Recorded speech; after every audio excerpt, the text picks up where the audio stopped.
Olá pessoal, sou o professor Elton Kramer e hoje, na sessão de estudo temático, a gente vai falar sobre o mandado de segurança, essa ação constitucional que tira o sono de grande parte dos nossos concurseiros, né? Muita gente gosta de estudar o mandado de segurança, mas diante de uma prova prática, uma questão dissertativa, acaba como diz o ditado, refugando, ou seja, não gosta de responder questões sobre mandado de segurança. E por quê? Porque muitas vezes, e não digo que é o seu caso, mas muitos concurseiros têm medo da prática do mandado de segurança, o entendimento de como aplicar a lei ao caso concreto. Mas veja, o mandado de segurança, ele, embora seja, claro, uma peça assim tranquila de estudar, ela é uma peça peculiar. Né? Então aqueles que nunca fizeram mandado de segurança, ou seja, nunca impetraram um mandado de segurança na prática, é bom vocês terem algumas dicas, vocês saberem como funciona o mandado de segurança. E aqueles também que querem ter o conhecimento amplo, eu vou passar aqui algumas dicas, estudos, alguns macetes, que é muito importante você conhecer o mandado de segurança. Primeiro, para você responder questões objetivas. Segundo, para a parte prática, né, caso você tenha que escrever uma resposta numa questão dissertativa ou fazer peça referente a mandado de segurança. E até mesmo para a sua vida pessoal, ou seja, de repente você precisa impetrar um mandado de segurança por causa do seu concurso, ou em defesa de um terceiro, ou até exercendo a advocacia. E para vocês também, advogados públicos que vão trabalhar diuturnamente, né, em defesa do erário. Isso é muito importante. Então, baseado nisso, que eu escolhi o tema dessa edição do estudo temático. Então acompanhe comigo, vamos estudar o que nós temos aqui para falar sobre o mandado de segurança. Primeira coisa, nós temos um procedimento especial. Então aqui não confunda com o procedimento comum do Código de Processo Civil.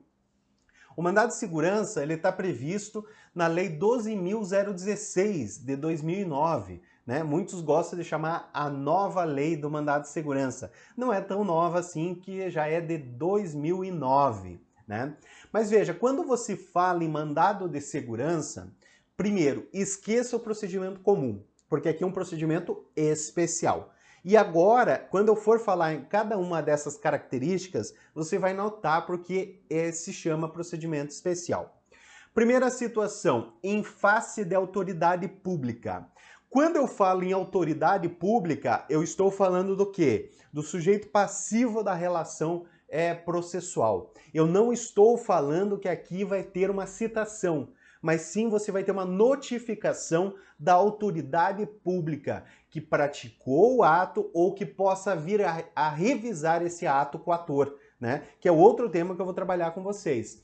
Mas essa autoridade, ela está ligada com esse ato coator que você visa corrigir. Né? Por isso que quando você vai impetrar, veja, já é outro termo, e preste muita atenção aos termos que eu estou utilizando, que é basicamente isso que você tem que utilizar na sua peça, é basicamente isso que você vai colocar na sua questão dissertativa ou na própria prática processual. A pior coisa, pessoal, é você pegar uma peça, e isso eu trabalhei muito tempo com núcleos de práticas jurídicas na faculdade, tanto na PUC que eu dei aula, enquanto outros cursos preparatórios, é você receber uma peça de mandado de segurança aonde o aluno pediu a procedência do pedido. Veja, você não está pedindo procedência porque ali não é um procedimento comum. O que você vai pedir? A concessão da segurança para revisar, para anular aquele ato coator. Né? Esse ato coator é uma defesa que você vai fazer do impetrante de uma ilegalidade ou de um abuso de poder. Né? Então veja, para você ter esse controle da legalidade ou abuso de poder, primeiro você tem que identificar o que é o ato coator, esse ato foi comissivo ou omissivo. Né? Tudo isso vai fazer toda a diferença. Né, para você impetrar o seu mandado de segurança. Por isso que a prática no mandado de segurança é diferente da prática que você tem em outras ações. Então isso que eu quero mostrar para o nosso aluno, para não confundir, para não usar esses termos incorretos, que isso baixa muito a moral e a nota numa prova prática aí que envolva essa peça constitucional. Então, primeira coisa, você tem que identificar essa autoridade pública. Eu não vou impetrar um mandado de segurança contra a pessoa jurídica da Justiça Federal, contra a pessoa jurídica do Estado. Eu vou impetrar contra a autoridade que praticou o ato, né? Aquela autoridade intelectual do ato que pode e tem poder de revisá-lo, né? Eu já vou trabalhar com essa questão peculiar do ato coator. Mas isso que eu quero que você entenda. Quem vai responder no sujeito passivo do mandado de segurança é a autoridade pública. Eu já peguei mandado de segurança também que foi impetrado contra a prefeitura do município tal. Erradíssimo. Primeiro que prefeitura é o prédio, né? E segundo, que o município é pessoa jurídica. Quem vai responder é a autoridade. É o delegado da Receita Estadual, o delegado da Polícia Federal, o presidente do Conselho de Contribuintes. Então, muito cuidado quanto a isso, tá? Segunda característica, direito líquido e certo. Quando você está trabalhando com mandado de segurança, você tem que saber que não tem instrução probatória. Então, aquele pedido que você coloca de praxe nas peças processuais que se requer todas as provas admitidas em direito. Errado. Não tem instrução probatória no mandado de segurança. O teu direito tem que ser líquido e certo, ou seja, tudo que você precisa provar, você tem que juntar ali como prova documental. Ah, eu vou precisar no exame pericial. Então é outro tipo de ação, não é um mandado de segurança. Então o direito tem que ser líquido e certo. Muito bem. Isso representa que não tem a fase instrutória no mandado de segurança. Também não há defesa ou revelia no mandado de segurança.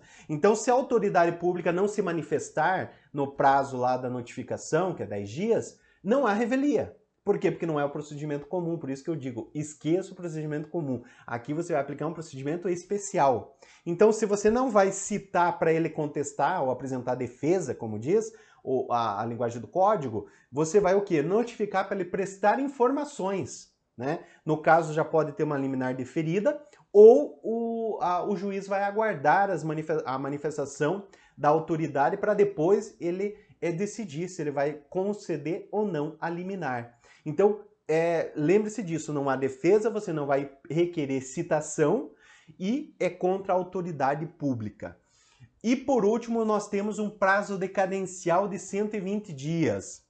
Vários doutrinadores, como o professor Nelson Nery Júnior, alegavam a inconstitucionalidade desse prazo decadencial, porque ele não estava previsto na Constituição, apenas na Lei de Mandado de Segurança. Mas veja, já digo isso que o STF e o STJ já rechaçou essa questão de inconstitucionalidade. Então é constitucional e nós temos o prazo decadencial, ou seja, da prática do ato, o impetrante tem 120 dias para impetrar no mandado de segurança. Passou 120 dias, não é mais cabível mandado de segurança. Aí a parte tem que entrar com uma ação declaratória, uma ação anulatória, enfim, qualquer outra medida judicial, mas não o mandado de segurança. O fundamento constitucional está lá no artigo 5º, né? Inciso 69, que diz o seguinte: conceder-se-á mandado de segurança para proteger direito líquido e certo, primeiro requisito, não amparado por habeas corpus ou habeas data, então ele fica residual, né? A questão da habeas corpus, você sabe, é um direito, quando fere um direito à liberdade, né, de locomoção. O habeas data é questão de informação, né? O habeas data pode ser utilizado de cunho pessoal. Quando o responsável pela ilegalidade ou abuso de poder, é nesses dois casos, que aí você encontra o ato coator, né? For autoridade pública ou agente de pessoa jurídica no exercício de atribuições do poder público. Isso quer dizer o quê? Que você pode ter tanto o exercício desse ato, a prática desse ato por um agente do Estado, né? Um agente que pertence ao corpo do Estado, ou alguém que faça as vezes do Estado, por exemplo, uma concessionária de um serviço público, no qual você vai ter um diretor, né, ou presidente dessa concessionária que praticou o ato coator. Ou, por exemplo, uma universidade. A universidade, já temos jurisprudência dizendo que o reitor, ele é uma autoridade pública. E dependendo do caso que você esteja aí litigando, por exemplo, uma matrícula, um direito à matrícula na universidade, você vai impetrar contra o reitor e vai correr na Justiça Federal, porque é uma concessão no serviço federal, o ensino superior. Então, nesse caso, o reitor, embora seja de uma universidade privada, né, nesse nosso exemplo, ele está no exercício de uma prestação de serviço público federal. Então, pode-se impetrar um mandado de segurança contra o reitor de universidade privada? Pode, vai correr na Justiça Federal este mandado de segurança. Então, muito importante essa questão. O que é ato coator, professor? O ato coator é o quê? Um ato de autoridade, toda manifestação ou omissão do poder público ou de seus delegados no desempenho de suas funções ou a pretexto de exercê-las. Por autoridade, entende-se a pessoa física, não jurídica, investida de poder de decisão dentro da esfera de competência que lhe é atribuída pela norma legal. Então veja, um conceito retirado pelo livro tradicional do Eli Lopes Meirelles, que fala mandado de segurança e ações constitucionais, atualizada aí pelo Arnoldo Valde e também Gilmar Ferreira Mendes, né, o ministro do Supremo Tribunal Federal. Inclusive esse livro ele está aqui atrás de mim, não sei em que lado aqui, mas ele está aqui, é um livro também bem tradicional, utilizo. Também tem um livro do ministro Luiz Fux, aqui ó, esse aqui, de mandado de segurança, então tem uma doutrina bem boa, assim, bem indicada aí para ser utilizado nessa matéria. E são matérias importantes para o seu concurso público, tanto primeira quanto segunda fase.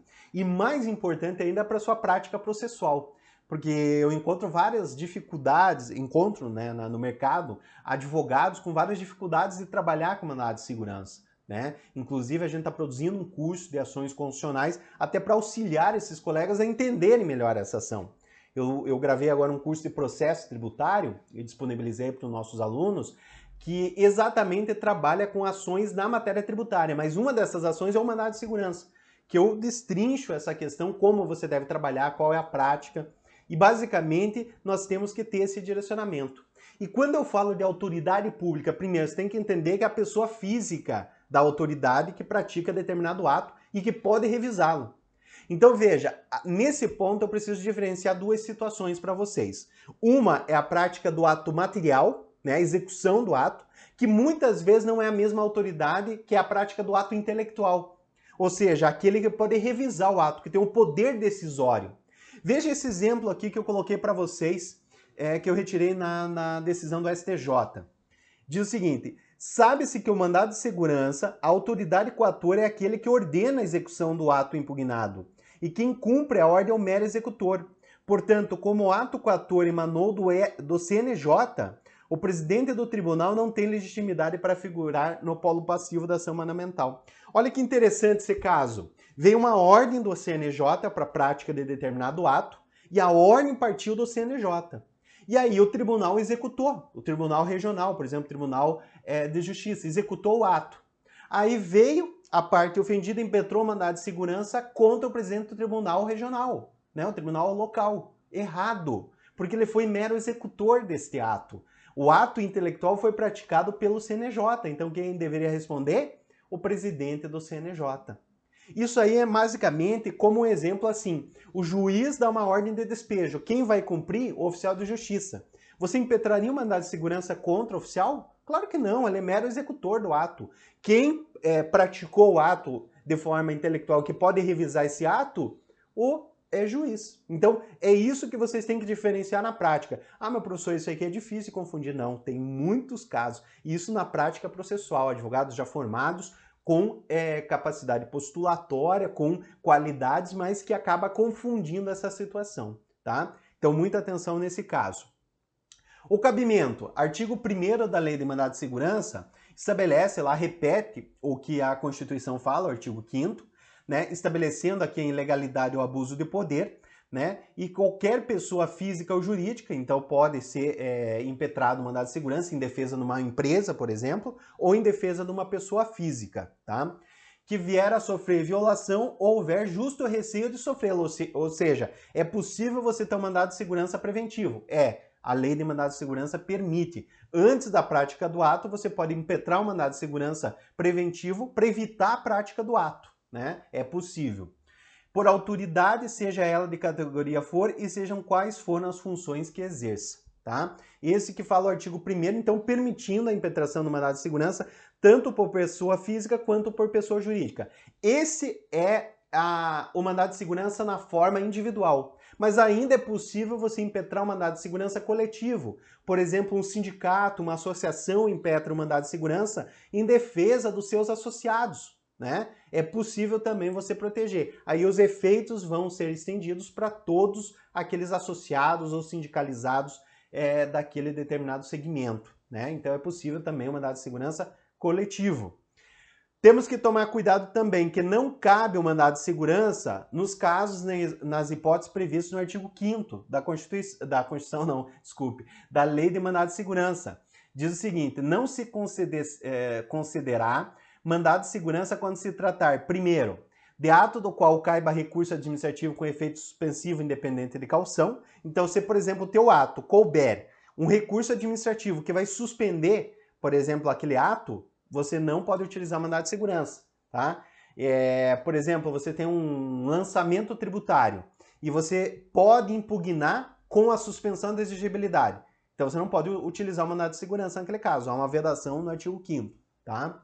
Segundo, de decisão judicial do qual caiba recurso com efeito suspensivo, né? Que é um caso aqui, mesmo sem caução, né? E terceiro, de decisão judicial transitada em julgado. Não pode, porque ele não pode fazer as vezes da ação rescisória, tá? Então nós temos aqui o caso, por exemplo, do mandado de segurança, que não pode ser utilizado quando você tem uma sentença já com trânsito em julgado, né? Eu utilizo muito na prática o mandado de segurança contra ato do juizado especial da Fazenda Pública. Então sai uma decisão, essa decisão não cabe recurso, por exemplo, são taxativos casos do agravo do instrumento, e no juizado ainda mais restrito. Então não cabe outro recurso, impetra o mandado de segurança contra ato judicial. Um tópico que eu trabalho lá que não cabe outro recurso, portanto eu estou utilizando o mandado de segurança, ok? Aqui, como eu falei para vocês, então a legitimidade ativa cabe tanto na modalidade individual quanto na modalidade coletiva, né? Individual, pessoa física ou jurídica, né, que sofrer a violação, e coletivo pode ser por partido político com representação no Congresso Nacional, aqui um pré-requisito, não é? O partido político tem que ter essa representação para utilizar o mandado de segurança. Organização sindical, né, também pode. Entidade de classe, como CRM, CRC, ou associação legalmente constituída ou em funcionamento há pelo menos um ano, em defesa de direitos líquidos e certos da totalidade. Isso quer dizer o quê, pessoal? Você vai utilizar o mandado de segurança em defesa dos seus associados, né? No caso da associação. Só que ela tem que estar legalmente constituída há um ano. Ela não pode ser constituída agora já para impetrar o mandado de segurança com essa finalidade. Por isso que a lei, então, resguarda um prazo de carência de um ano. Agora já tem decisões também do STJ dizendo que caso tenha uma situação emergencial, uma situação que se faz presente ali a ofensa, a ilegalidade, algumas decisões dispensaram esse prazo de um ano, tá? Mas ainda ela existe, ela não foi declarada inconstitucional, então a gente tem que respeitar. Mas excepcionalmente ela pode ser dispensada em alguns casos emergenciais, ok? Ok, professor. E da legitimidade passiva, o que é importante a gente saber? O artigo 2º fala que considera-se-á federal, considera-se, né, federal, a autoridade coatora, se as consequências de ordem patrimonial do ato contra o qual se requer o mandado houverem de ser suportadas pela União ou entidade que ela controla. Então, por exemplo, se você tiver qualquer caso em que, por exemplo, os efeitos, as consequências daquela decisão, no caso de concessão de segurança, surtir efeitos no ambiente federal, né, contra a União Federal, a autoridade é considerada federal. Por exemplo, matrícula em universidade privada, ensino superior. Isso vai repercutir aonde? Na autorização que advém do governo federal, autorização do MEC. Então, nesse caso, a autoridade é federal. Então, por isso que eu impetro, isso que justifica eu impetrar um mandado de segurança contra reitor até de universidade federal na Justiça Federal. Então, aí, porque tem interesse da União presente, ok? Beleza, professor, então eu entendi. Impetrei o mandado de segurança. Então, nunca ajuizei. Impetrei o mandado de segurança contra a autoridade. O que eu devo pedir nesse mandado de segurança? Qual que é o pedido que eu devo fazer? Então, consta aqui. Ao despachar inicial, artigo 7º, o juiz ordenar, primeiro, que se notifique, não estou citando porque ele não vai apresentar defesa, né? Então, é notificação do coator, do conteúdo da petição inicial, enviando-lhe a segunda via apresentada. Hoje você tem um processo eletrônico, daí dispensa o envio da segunda via, né? mas quando era físico, era importante a contrafé, né? Apresentada com as cópias dos documentos, a fim de que no prazo de 10 dias preste informações. Então ele não vai apresentar contestação, ele não vai apresentar defesa, ele vai apresentar as informações, por que aquele ato foi praticado, ou por que ele quer praticar aquele ato, né? Então ele vai normalmente defender o ato coator, né? Defender que ele não é um ato coator, ele não é ilegal e nem abusivo, né? E também o inciso 2, que se dê ciência do fato, ou do feito, aliás, do processo, né, ao órgão de representação judicial da pessoa interessada. Então isso quer dizer o quê, pessoal? Quando eu vou intimar, aliás, notificar a autoridade, ele vai pertencer ao quê? À União, Estado, Distrito Federal, município. Ele vai ser uma autoridade ou federal, estadual ou municipal. E com isso eu tenho que notificar a pessoa jurídica da qual ele pertence. Então, por exemplo, eu vou notificar o juiz do trabalho. Ele pertence a quê? À União Federal, né? Não vai responder Justiça do Trabalho, porque a Justiça do Trabalho é um órgão pertencente à União Federal. Quem vai fazer a defesa dele, do ato, é a Advocacia Geral da União. E isso, por exemplo, eu vou notificar o delegado da Receita Estadual. Eu vou, então, chamar como litisconsorte necessário o estado do qual ele pertence, né? Então, veja, acompanhe comigo como que ficaria na prática. Você vai colocar aqui o endereçamento, né? Deixa eu mudar só o ponteiro aqui para te indicar melhor. Então, você vai colocar o endereçamento, né? Na prática, se você for fazer essa peça, eximo juiz, né? Ou da comarca, da vara da Fazenda Pública, tal, né? Ou da Justiça Federal, conforme for o caso. Aqui, no caso, é um delegado da Receita Federal, então você vai colocar da Justiça Federal. Vai nomear pessoa jurídica ou pessoa física, o impetrante vai estar nomeado aqui, que é o seu cliente, né, como se fosse o caso. Já pode ser também o Estado, o município, eu já impetrei muito mandado de segurança em defesa do Estado, e também quando eu fui procurador municipal em defesa do município, né? Mandado de segurança com pedido liminar em face de. Aí você vai nomear o agente coator, delegado da Receita Federal, daí vai da região tal, na circunscrição tal, ou da regional tal. Litisconsorte necessário, União Federal, porque é a pessoa jurídica do qual ele pertence. Então, o delegado da Receita Federal pertence ao quê? União Federal. Pessoa jurídica de direito público inscrita no CNPJ. Ah, professor, a União Federal tem CNPJ? Tem, todos. Até órgãos, fundos públicos têm CNPJ, tá? Mas é importante você qualificar, apesar que no sistema, no processo eletrônico já consta, né? Já pré-qualificado, porque isso fica mais fácil, né, para você cadastrar. Mas a tua peça, principalmente para concurso público, tem que estar tranquila, tem que estar bem alinhada, né? Porque isso tudo pontua, né? Agora, professor, não coloquei ali no começo, mas coloquei lá no final a intimação do litisconsorte necessário. No caso, União, Estado, tudo bem, supre, tá? Esse é só o meu modo de fazer para você não esquecer. Mas eu coloco no início também e coloco no final. Tá? Mas lá no final é suficiente. Isso já, provas da OAB, provas de concurso público, tem considerados como correto, tá ok? Caso não coloque litisconsorte necessário, pode dar extinção do processo sem resolução no mérito, tá? Inclusive, esse é o posicionamento do ministro Luiz Fux na sua obra Mandado de Segurança, tá? E é o entendimento também que eu sigo. E já tem, inclusive, jurisprudência do STJ nesse sentido, ok? Professor, como que fica a liminar? Liminar, então, está no artigo 7º, inciso 3. Então, um dos atos do juiz pode ser que se suspenda o ato que deu motivo ao pedido, quando houver fundamento relevante e o ato impugnar puder resultar em ineficácia da medida. É o famoso fumus boniuris e periculo in mora, né? Então, essa liminar que existia já, os requisitos anteriormente, você pode utilizar a mesma nomenclatura, tá? Só que tem impedimentos, tem ressalvas aqui, ó, parágrafo 2º. Não será concedida a medida liminar que tenha por objeto a compensação de créditos tributários, né? Primeira vedação, isso inclusive está no CTN, a vedação, e existe uma súmula do STJ sobre o assunto. A entrega de mercadorias e bens provenientes do exterior também tem uma vedação. Eu não posso entregar mercadorias com medida liminar, apesar que na prática eu já vi muita mercadoria sendo liberada sem o pagamento de tributo, mas enfim, tá aí na lei de mandado de segurança. A reclassificação e equiparação de servidores públicos e a concessão de aumento ou a extensão de vantagens ao pagamento de qualquer natureza. Por quê? Hoje nós temos já uma jurisprudência mais pró-fazenda. Inclusive, no comentário de informativos que eu fiz aqui, até mesmo pro aprovação, PGE, eu falei que a mudança do entendimento do STJ sobre esse caso de reaver valores que você paga para servidores públicos, né? Mas diante de uma fé objetiva, né, que ele não teria como saber que aquele pagamento foi indevido, você não consegue repetir esses valores. Então, por uma cautela, o legislador colocou que não pode ser concedida a liminar que você vai aumentar o valor desse servidor, reclassificar, colocar ele em outro cargo. Por quê?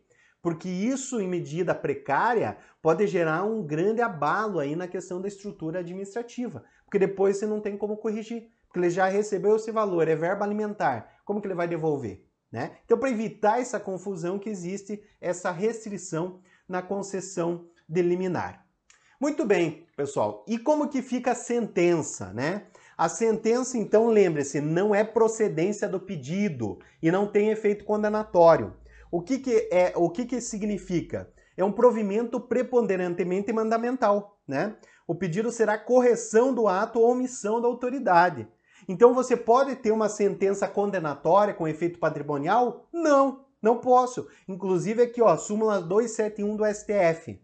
Concessão de mandado de segurança não produz efeitos patrimoniais em relação a período pretérito, os quais devem ser reclamados administrativamente ou pela via judicial própria. Certíssima, certíssima. Por quê? Porque uma vez que você impetrou mandado de segurança é para corrigir daqui para frente. É uma ordem mandamental, né? Então a natureza jurídica da ação de mandado de segurança é o quê? O efeito de conceder a segurança para corrigir aquele ato, dando uma ordem para aquela autoridade.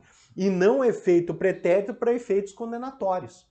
Ah, professor, isso acontece na prática? Muito. Já peguei muito mandado de segurança com esse pedido, tá? Então você quer buscar repetição dos valores passados, é uma ação do procedimento comum. Por exemplo, a ação de repetição de débito você pode utilizar, mas não mandado de segurança.